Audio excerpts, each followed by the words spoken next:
Hello friends, today I am going to talk about oocyte development, fertilization and PN staging. Next. At birth, any female is going to have thousands of oogonia in the ovary, and as soon as the female reaches the puberty, under hormonal influence, the meiosis resumes and she extrudes she releases one oocyte every month. Usually the oocyte is haploid and going to have first polar body, and after fertilization, if that oocyte meets with the sperm and there is fertilization, then meiosis 2 resumes and the second polar body is extruded. Next. Now what we talked about was naturally what happens. Now in IVF, what happens? We have stimulated the patient, we are ready in the lab, we have triggered the patient, and now the day of pickup is there. We are all ready with the procedure. So on the day of pickup, the consultant or the gynecologist removes all the follicular fluid by transvaginal sonography, and all that fluid we check in our laminar flow in the lab, and we try to find out the OCC, that is called oocyte cumulus complexes. It is just by looking at the OCCs, it is really difficult to differentiate, but at least we should have some idea that this looks like mature oocyte or immature oocytes or atretic. Next.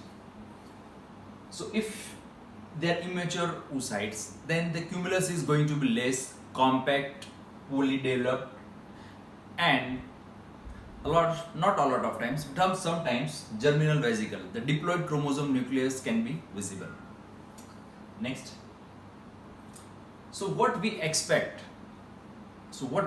is mature. So fluffy cumulus, shiny cumulus with a lot of expanded cumulus cells, and sometimes oocytes may be visible, and very rarely you can see the polar body.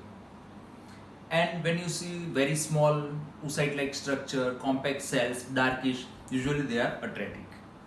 Next. So now we have the OCCs. We have removed all the OCCs. We have separated them, cleaned them in the flushing media or handling media. We have transferred them to the fertilization media, and we have kept the dish in the incubator. Now the next step comes, the fertilization part. Fertilization, as all of you know, we can do by two ways. One is IVF, conventional IVF, one is XC. What is IVF? IVF is in vitro fertilization. So we mix the sperms and the OCC or the oocytes in one dish and keep it in the incubator, and we allow the sperms to fertilize the oocyte on its own. That is called IVF. So how to do that? So first we have to make the droplets, then we put OCCs in it. Now what is the ratio? Because we have plenty of sperms, the sperms are in millions, so per OCC we should be inseminating 50,000 good quality motile sperms, and after that we have to incubate that for 16 to 18 hours. Now what is the prerequisite? The sperms, the semen which we are going to use, it should be washed, properly washed, and so it is capacitated. As I have told you in the last lecture, capacitation means acquiring the fertilizing ability for the sperms. Now usually we use swim up method, we do swim up, and we try to find out the base sperm, the cohort of base sperm which goes to the uppermost layer after swim up technique, and that sperms we utilize for insemination in IVF process. Next please. So very important thing here is sperms from ejaculation only should be used.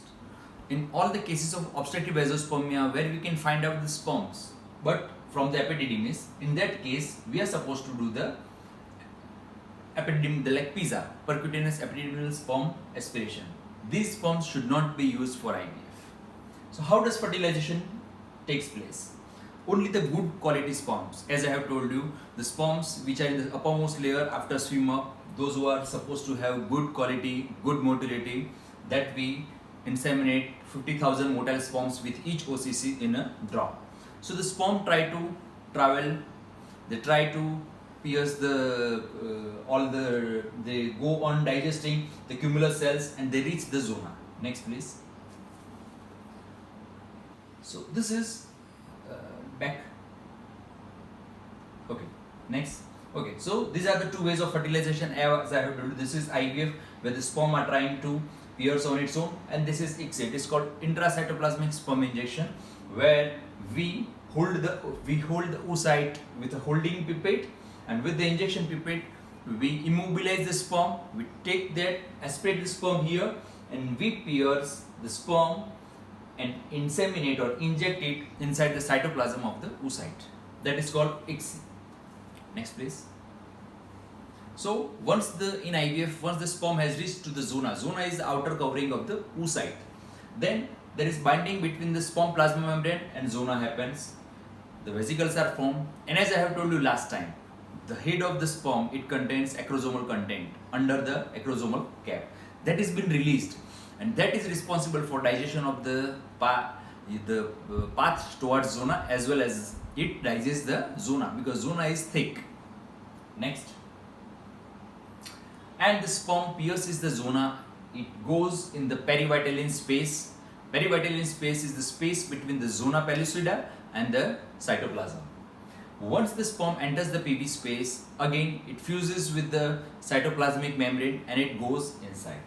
As soon as the sperm enters the cytoplasm, phagocytosis happens, sperm head gets decondensation, and from that male prenucleus is formed. Next please. As soon as the sperm enters the oocyte, what happens? Calcium is released. The centrosome, which is in the neck of the sperm, that is introduced, and that causes activation of the egg, because usually the eggs are arrested metaphase to arrested stage, and once the sperm fertilizes, they resume the cell cycle. After the centrosome introduced, the activation of egg happens and second polar body is released. That's why, what is the definition of a fertilized egg? How it looks? It is like two pronuclei which you can see in the center of this oocyte, and two polar body in the perivitellin space. So once this sperm enters, why all the sperms don't enter? So as soon as one sperm enters, the cortical granules which are in the center, they are being released. They go to the periphery of the oocyte, and what happens? They causes zona hardening. So as soon as one sperm enters, the zona gets hardened due to cortical granules, and that doesn't allow other sperms to enter, and that's how it prevents polyspermy. Next please. So now you have a male pronucleus, a female pronucleus, so that is called zygote. Now syngamy happens after 6 to 8 hours. So both the male and female pronucleus, they are containing all the genetic material. They go towards each other, all the cell wall breaks or the nuclear wall breaks, and all the genetic material gets and the syngamy happens. So that gets mixed. So syngamy is usually observed 23 hours post insemination, and as soon as the genetic material is there, it gets mixed. First cleavage happens. So usually the first cleavage is between 22 to 24 hours. Next please. Now the first or the why, that is like day 0 we have inseminated, the next day it is called day 1. Day 1 is the day of fertilization check. Fertilization check, the day the embryos or the eggs which are fertilized, they are called zygote. In zygote, as I have told you, you see two pronuclei and two polar body. Now looking at the morphology of the pronuclei, we can try to grade the zygotes.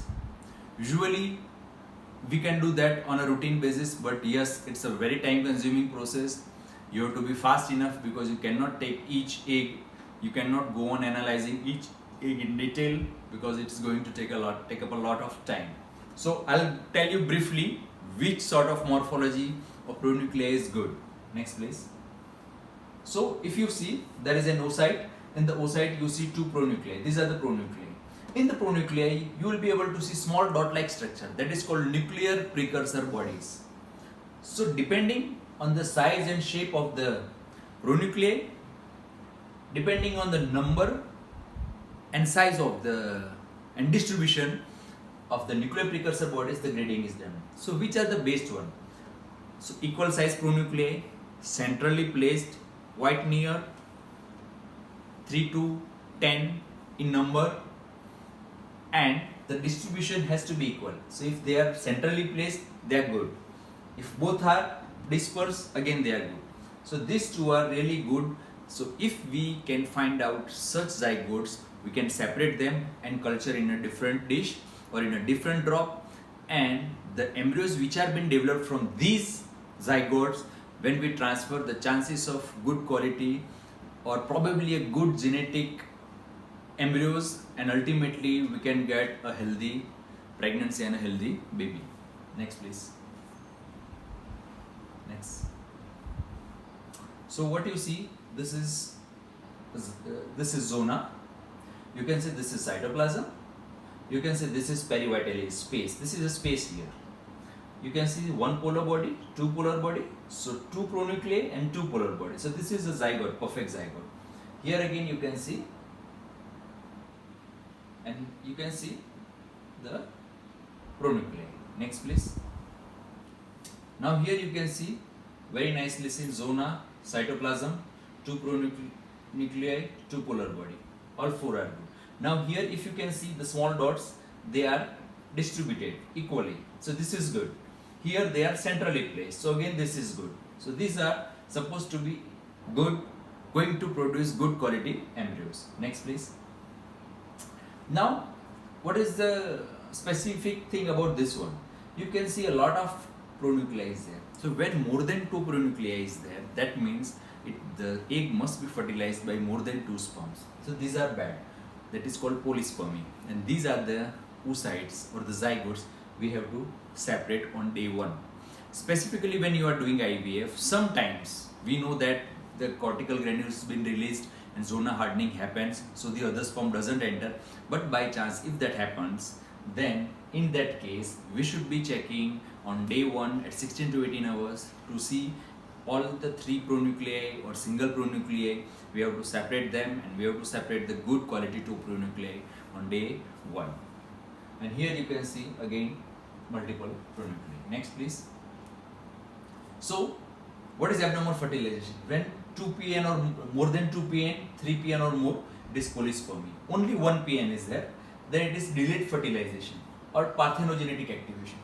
Sometimes an egg can start or gets activated without sperm.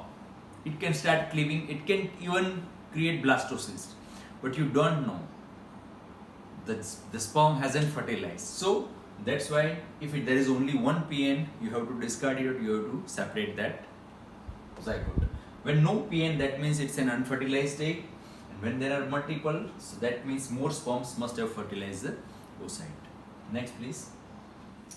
Thank you. So this is what I have briefly discussed, the journey from oocyte, how we fertilize, how it develops on day one, what is the grading, and ultimately how we separate them, or what is the importance of day one screening, that is called zygote screening. So thank you again guys for patient listening, and we'll be again coming back with some more informative videos. Thank you.